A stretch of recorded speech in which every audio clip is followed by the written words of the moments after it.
બોલવા ચાલવાથી ઓળખી શકાય છે. મેં મૂર્ખાઓને તો જોયા છે. મૂર્ખા એમાં પણ મેં મૂર્ખના સરદારોને તો જોયા જ નથી. મહારાજ, મૂર્ખના સરદારોને પણ તેના બોલવા ચાલવાથી ઓળખી શકાય છે. તબીબા, તું એક કામ કર, મને એક અઠવાડિયામાં 6 મૂર્ખના સરદાર ગોતી લાવ. હા ભલે મહારાજ. મહારાજ કી રહ્યો, મહારાજ કી રહ્યો. આ મહારાજ પાસે બીજું કઈ કામ નહીં હોય. તે મૂર્ખા ગોતવાનું કામ હોય તું. હલા મૂર્ખા ગોતવાનું કામ ચાલુ કરી.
કેમાં ધોકાવ છે કો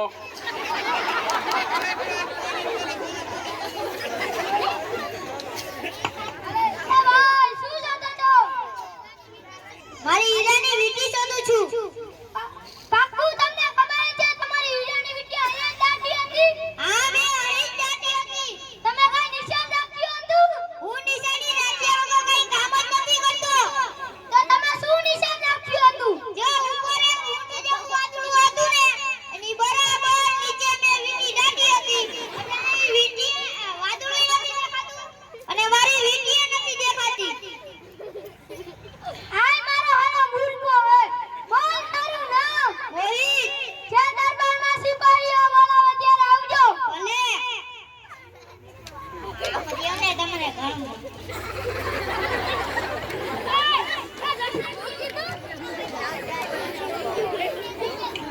વાહ, સરસ સરસ મસ્ત અભિનય છે હો. હાલો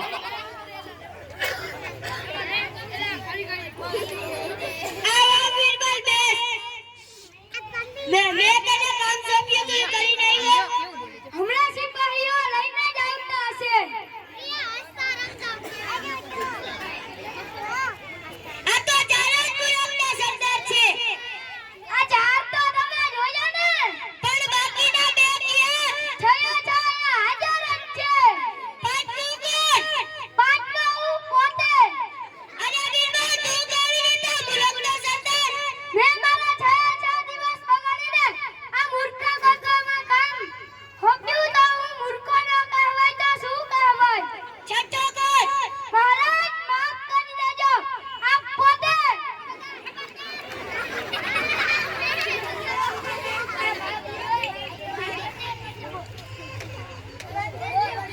ખબરદાર.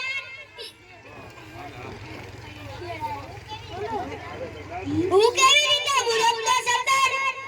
મહારાજ તમે આખા અગત્યના રાજકીયના કામ છોડીને આ મને મૂર્ખા ગોતવાનું કામ હોપ્યું તો તમે મૂર્ખા ન કહેવાય તો શું કહેવાય? બીરબલને છોડી દો. બીરબલ સાચું કહે છે. બીરબલને રાજી કરો અને ઇનામ આપો. ખૂબ સરસ. નાના નાના બાળકોએ મસ્ત મજાનું